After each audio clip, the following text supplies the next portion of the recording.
Nakawala.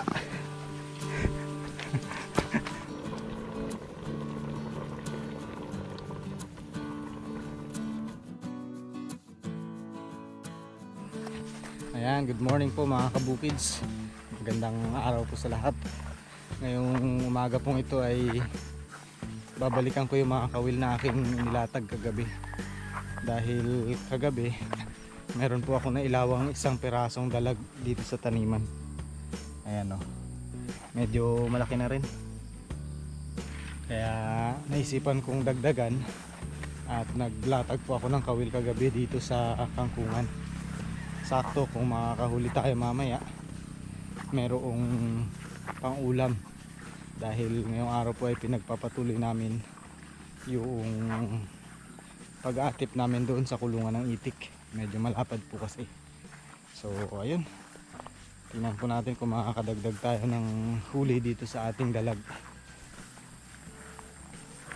Sana meron. Pero doon sa may kabilang sapa, naglagay din ako, baka sakaling makahuli ako ng igat doon. Dito lang natin to. Makawala pa dito sa malalim na tubig.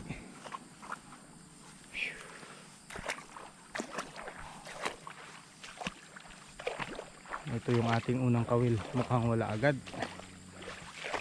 Walang huli ang ating unang kawil. Walang huli. Walang huli agad.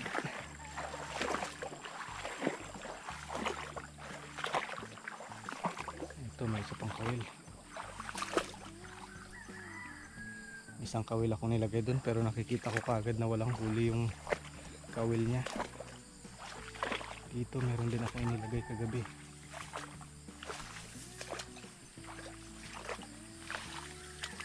Nako, wala ring huli. Wala rin. Mukhang hindi maganda yung araw na to. Pero meron pa tayong pag-asa. Meron pa tayong ilang kawil na papandawin. Sana meron yung iba.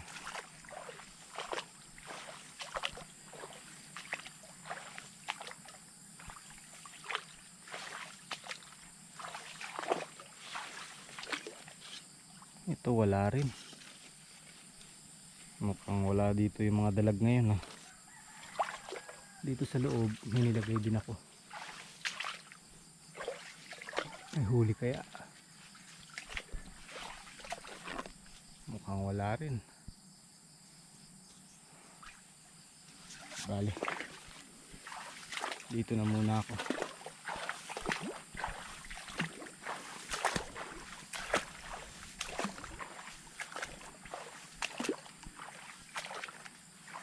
Itong kawil na to ay wala rin. Oh, ang daming walang huli. Wala pang actually nahuhuli. Dito kaya meron ako nilagay ditong isa. Huli ka ba? Ako, wala rin. Wala pa rin.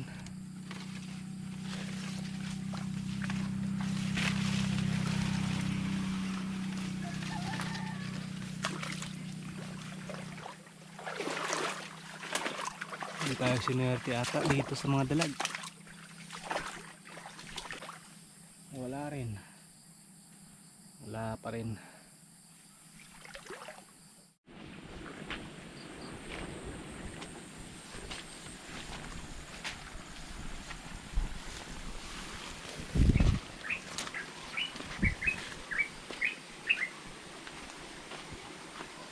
Uy, may huli.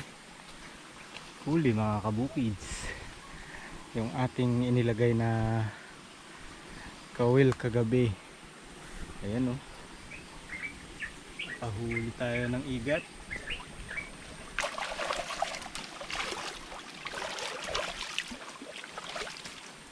Oh, ayos. Ibang ulam tayo guys.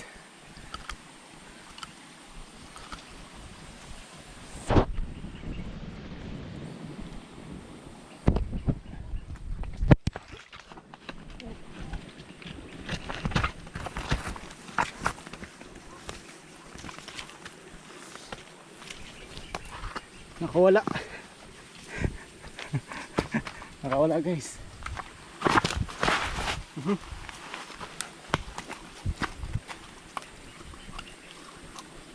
Nakawala pa, muntik na. Kailangan talagang anuhin sa ulo, kundi makakabalik sa tubig. Nakawala. Konti lang pala yung kanyang sabit sa nguso. Ayan, okay na.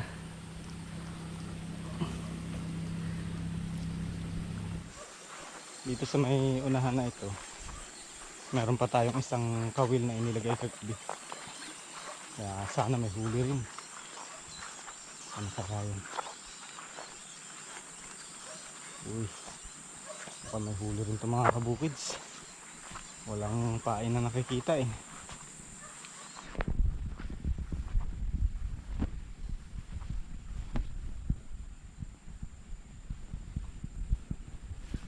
Ito yung ating kawil.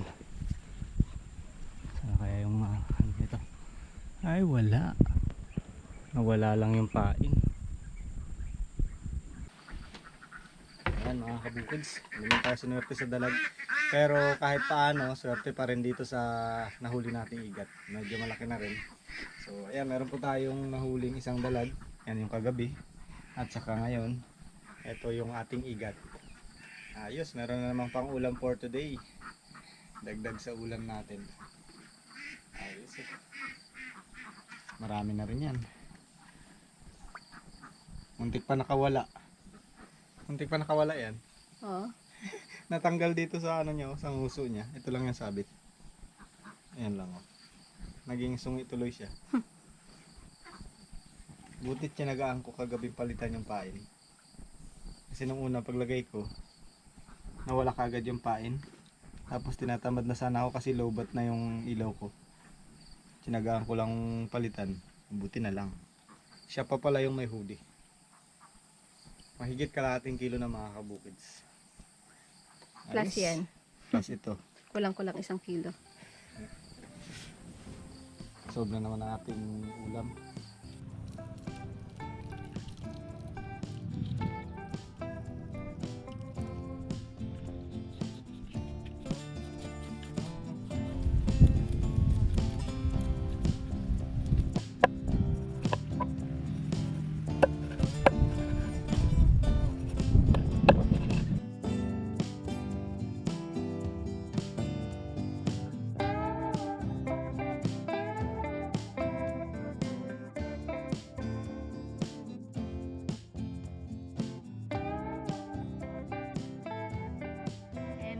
Kids, na-prepare na po natin itong ating mga sangkap para sa ating ginataang igat. Medyo maganda ngayon ang panahon guys. Sana magtuloy-tuloy. At sila Joe at Tita B naman doon ay patuloy sa pag-aatip.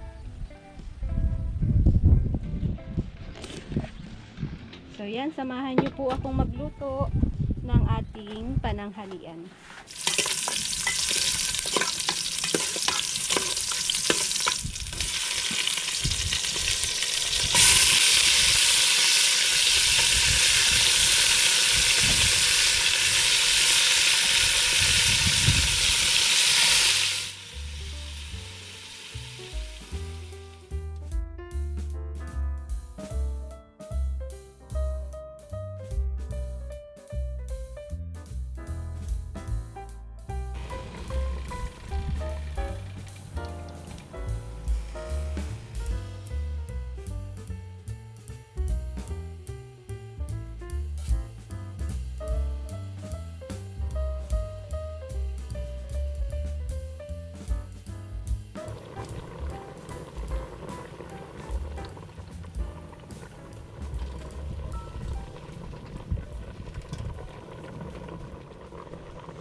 Luto na po.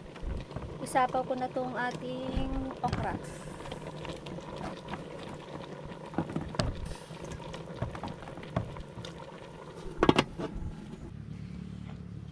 Kain na.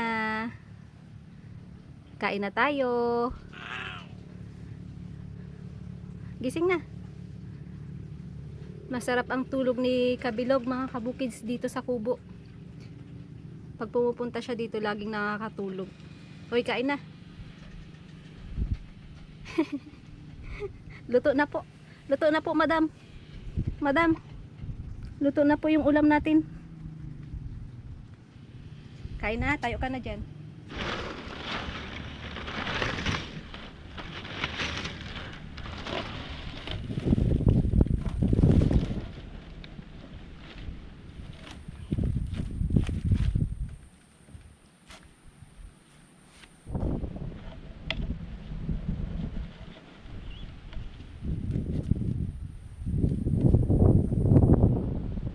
Naunahan ko na mga kabukid ang aking partner.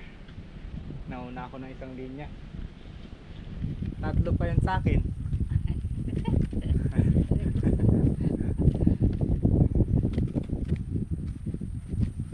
Kami pa rin na magkasama ni Tita B, day 2. Baka umabot po to ng day 50. Abang-abang lang kayo dyan. Abang-abang lang kayo kung kailan namin matatapos to. Baka abutan na ulit kami ng susunod na bagyo, hindi matapos. Nakakangawit sa liig kapag ganito yung ginagawa mga kabukids. Pero kayang-kaya naman. Si Tita B, buti na lang medyo sanay din umakyat-akyat ng mga gusali. Gusali. Construction worker pala. Sa sanay umakyat-akyat. Kaya nga umakyat ng nyug niyan eh. Pero ngayon hindi na lang umakyat kasi Wala na dito. wala nang nyug. So ito po yung aming nagawa. Day 2, pero half day lang naman, tiga half day lang yung ginagawa namin. At ito na yung nagagawa namin mula doon at hanggang dito na. Yung kabila wala pa talaga. Upward na rin.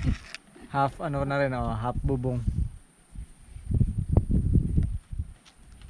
Maganda-ganda yung itong ating pawid ay nabili natin kay Kuya Jack Hagilap.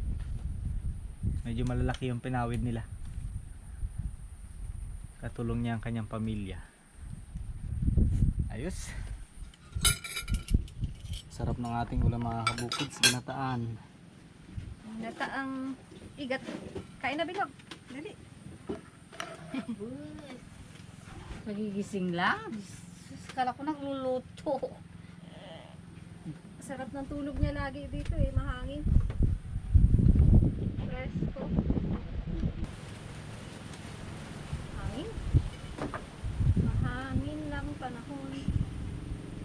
Nakarang taon ka din ba nun? Yung Parang tagulan. Nakarang tag-ulan? ang huli? Oo. Oo. Every tag-ulan lang pala tayo nakakatikim nito. Maganda kasi manghuli niyan pagkatapos ng baha. Pag humupa na yung baha. Oh, ganun laki ng ko. Ito sa oh, kuha ka muna para mailapag natin yung kandila. Kala ko akin na lahat yan eh. Toko dyan. Kain, Toko. Halukin mo si Toko. May ka lang nga baka may tinik.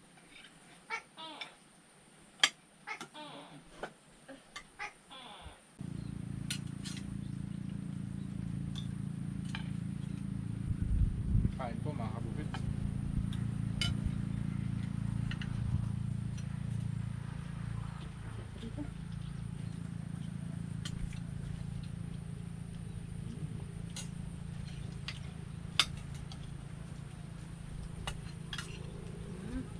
Tapor?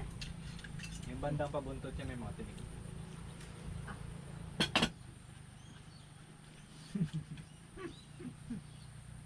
Lumalaban. Panghilod na yan sa'yo na punta. Lumalaban na yung okra natin. Pwede na isali yung okra sa tago bar.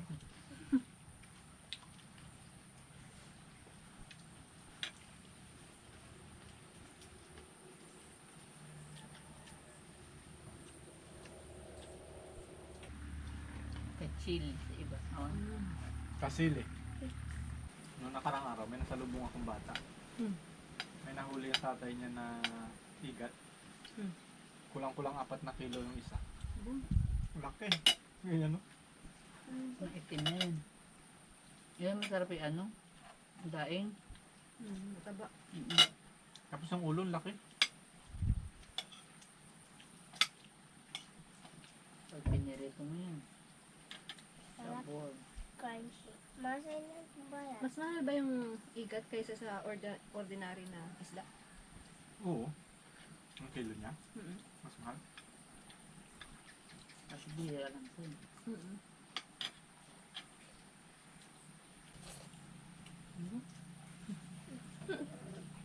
Masama kami. Sunod pa, kilo pa.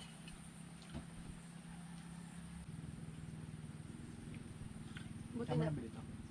buti na lang hindi nakatakas tong igat. Kundi, Naghahabulan ba tayo ng pagulang mo Yung ginaganon ko, binablog ko. Nakakuha tayo ng igat. Tapos nilalapag ko yung camera. Kasi walang ano eh. Walang magka-camera. Lapag kong ganyan. Tatlong nilalapag kong ganyan, bumitaw yung ano, sanguso niya. Kevin, Tapos ito yung tubig. Pag ano dito lupa, diyan nag ano sa gitna, hindi ko na magpunta doon magpunta. Buti nga sa lupa nagdiretso eh. Tundugin yung ano ko eh. Karagtual lang yung camera.